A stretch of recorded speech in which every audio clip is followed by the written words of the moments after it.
Right, okay, welcome back. Hello. Hot on the heels of our session on pensions, we're going to look at IFRS 2 share-based payments.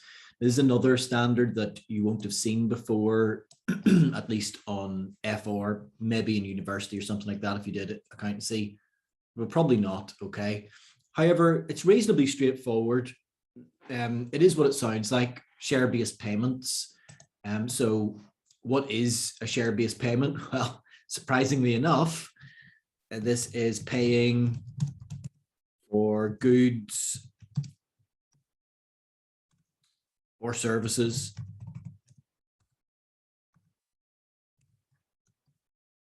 using shares instead of cash. Okay, now there's lots of reasons why you might do that. You might not have the cash. You might be trying to save cash. It might be just an arrangement that you've got with another company. But whatever it is, it's covered under this standard. Okay, now you have to be paying for goods or services. Obviously, if you're just issuing shares for cash, well, then that is going to be a share issue. It's not going to fall within this standard. So this covers where you have an agreement with another company that instead of paying for some goods in cash, you're going to pay for them in shares or in cash based on your share price. We'll come to that in a second, but that's also a possibility. Okay, so first thing we're going to talk about is paying for goods with shares. So this is pretty much separate to the main part of this session. So paying for goods with shares. So what have you got here? You've got a situation where you're paying for these goods, but the key thing is you've got to be paying for it with shares. You're not giving cash, you're giving shares. Well, what do? You debit the purchase, whatever it is. It could be a building, it could be literal purchases, it could be whatever.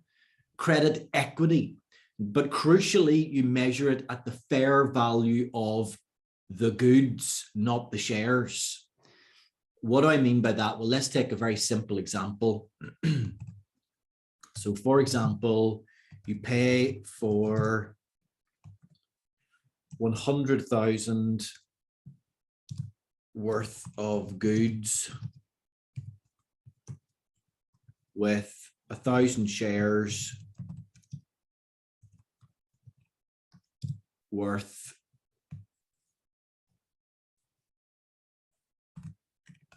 $110 each. Okay, so obviously you've got a problem here because the goods are worth 100,000. The shares market value is 110. Sorry, that should be 1,000 shares, not 100. 1,000 shares. The market value of that is 110,000. So in the exam, you'd be like, oh, well, the debits and the credits don't match. Just use the fair value of the goods. So this would be debit purchases, 100,000, credit equity,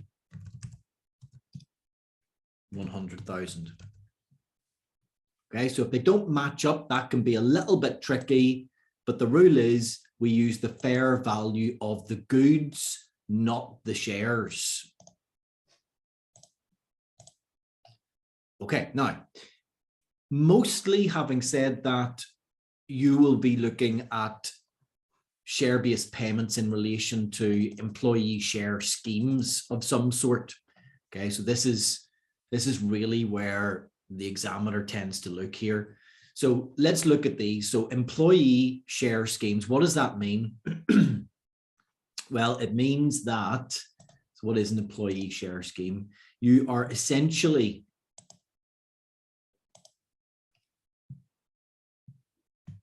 let's give an example.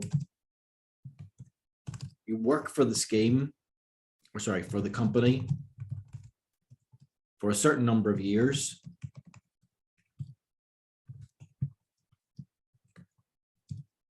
This is what's called the vesting period.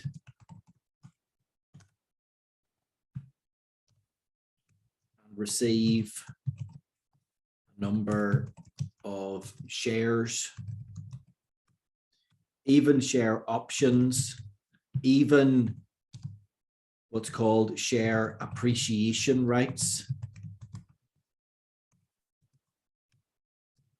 in return.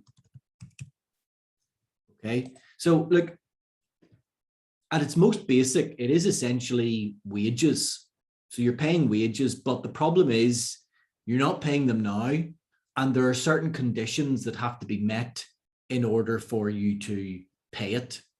So the key concept is this one down below here, that we are going to spread out the treatment over the vesting period.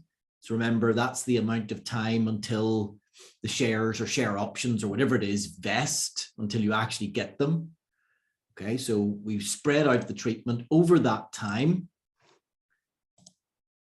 And the standard here shows us how to do that. Okay, and that's what we basically have to do. Okay, so we've got some sort of scheme. You're getting share options, you're getting shares or share appreciation rights, which I'll talk about in a second. So don't worry if you don't know what those are. But you have to work for a number of years. So you can't just say, well, so let's just think that through. Let's say, right, so this is wages. Well, we can't just say, well, we'll just put it all through the P&L now. So debit wages, credit, I don't know, other equity or something for the shares that are going to be issued. Well, that's not matching because you have to work for a number of years. And what could happen in that number of years? Well, people could leave. So not everybody will get the shares. So you put too much through. As I said, they have to work for a number of years. So therefore, if you put it all through at the start, well, you're not matching up the payment to the actual work carried out. So that throws up some problems that we need to deal with. And essentially what we're going to do is we're going to estimate based on employee turnover rates and based on what we expect to happen, how many people are going to be there. And we're then going to spread out the treatment over the number of years until they actually get paid. Okay, that's what we're doing. So the first step in this is we have to decide whether the scheme is equity settled or cash settled. So that was always the first step here. And I really want you to focus in on the fact that that decision has to be made. So first decision is number one, is it equity settled? Or is it number two, cash settled? Now I'll talk more about cash settled in a minute, but basically the difference is what you get at the end. If you actually get the shares or the share options at the end, that is equity settled. Whereas if you get cash based on the share price, so this is the share appreciation rights that I'll talk about in a second, that is cash settled. So you're giving cash, but it's based on your share price. Got to decide which one of those it is because the treatment's slightly different. Okay, so forget about cash settled for the time being. We are just going to focus in on equity settled. Remember, equity settled is where you're actually going to get the shares or the share options. Okay, so you're actually going to get the share or the share options after the 3 years. So what we're going to have to do is we're going to have to debit wages, credit equity, because remember, it is an expense and we're paying for it with shares or share options. So the entries are going to be debit wages, credit equity. And we do this based on the fair value of the options at the grant date. Now, the grant date is the start of the scheme. Okay, so just to be clear about what that grant date is, the grant date is the date at the start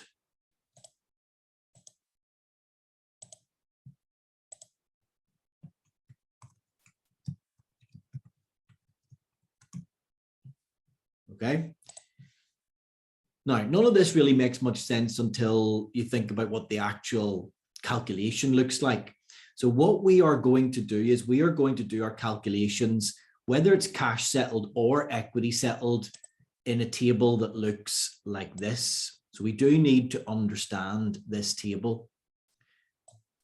Okay, so starts off with the number of options or shares expected to vest. Now, that obviously needs to be estimated. So it's estimated in year one. So let's say it's a 3-year scheme. Well, we estimate it in year one. We also estimate it in year two. Because we still don't know how many are going to vest. Remember, that's because some employees might leave before the scheme actually comes to fruition. However, we will, by the year end, have the actual.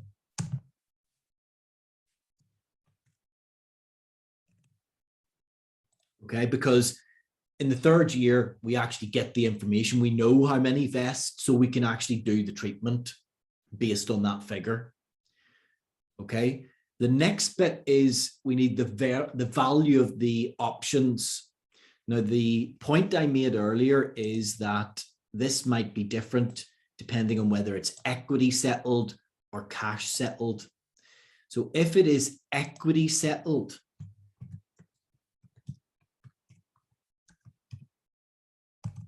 well, then the value is set at the grant date.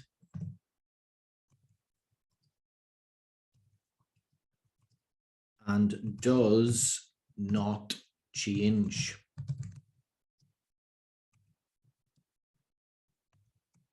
Each year. Okay, so if it's equity settled, the value of the option is set at the grant date and does not change each year. So this column, if the grant date value of the option is $10, it'll be 10, 10, 10. That will be different when we come to look at cash settled. So we just got to be a little bit careful. Value of the option, set, set, set. For our equity settled, it's set at the amount of the grant date. Okay, the proportion of the vesting period is just how much time has passed. 1 out of 3 years, 2 out of 3 years, 3 out of 3 years. If it was 4 years, you'd have 4 years worth of 1 out of 4, 2 out of 4, 3 out of 4, 4 out of 4. Now, when you do that calculation, it is cumulative. Okay, so this, when you multiply the estimated figure by the value of the option by the proportion, you get a cumulative. To get the charge for the year, you need to strip out what's been charged in previous years.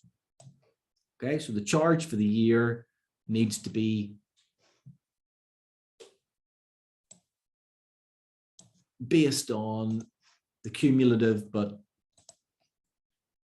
take the cumulative and remove previous years.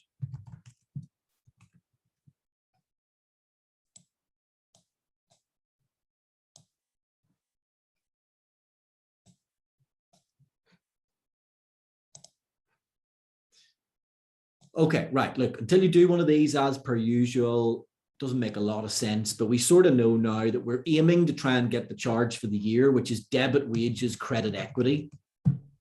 We're going to estimate the number of employees each year. We're going to take the grant date value of the option and put it in each year. The proportion is based on the number of years, multiply across to get the cumulative, strip out the previous years to get the charge for the year. Let's have a look and then I'll take questions if we're not sure of anything. So let's go to the workbook. Page 53.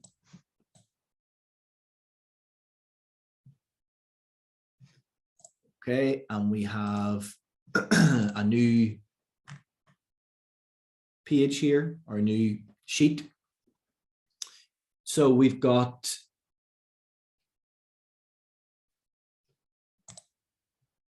illustration 1. I think this actually is illustration 2. I don't know why I've not put a. Well, okay, let's just, this is what we're looking at here. I must have made one up. Okay, so this is what we're looking at here. So based on the information that we're given in here, the first thing we'll always check is it cash settled or equity settled? Remember I said if you're going to get the shares or share options, it's equity settled. The only thing really that's going to be cash settled is share appreciation rights. So if it doesn't say that, well, then it's going to be equity settled. So an entity grants one share option to each of its employees. So they're actually getting the option.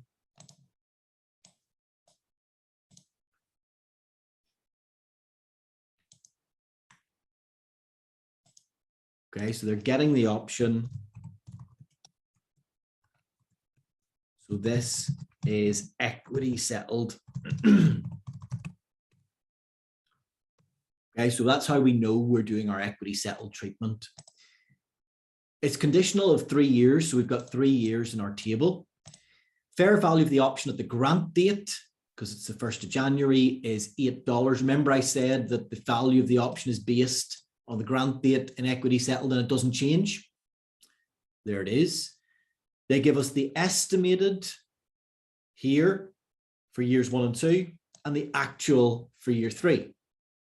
So for example, year 1, number of options expected to vest, 95.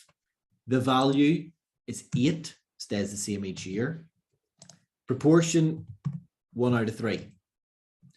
The cumulative is 95 times 8 times 1 out of 3, which is 253.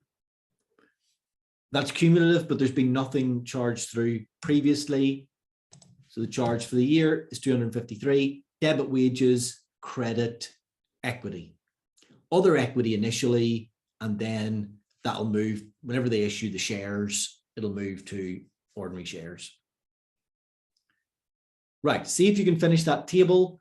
Same as I've just done, plug it through, just be careful with your cumulative and the charge. I'll give you 2 minutes.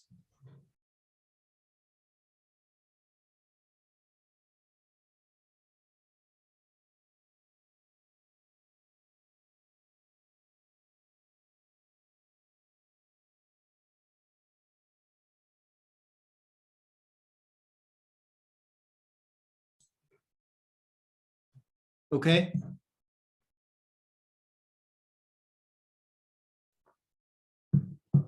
Let's have a look here then. So year 2, we have the number of options is 97. Now remember I said the fair value of the option doesn't change, so actually I can just put that in. And the final one was going to be 98. Proportion is going to be 2 out of 3 and then 3 out of 3, which is going to be 1, obviously. So 3 out of 3 for that. So when we pull this down, we have 517 and 784. The charge then is going to be 517 less 253, which is 264. And then 784 less the amount charged previously, 517, which is 267. So the charge in each of the years are these. Okay, so that's how we deal with it. That's what we're looking at. That is how we get our charge for the year in equity settled. Okay, does that make sense to everyone? Can you give me a thumbs up, please? Can you give me a green tick? Just let me know that that's okay, but give me... Good, okay, some indication, good, okay. Right, okay, so a couple of things we need to be careful about here. We need to be careful about how many options are actually vesting at each time. So if we look at illustration 2, so key things to think about here, the estimates are always made at the end of the year. Okay, so we're always making the estimates at the end of the year.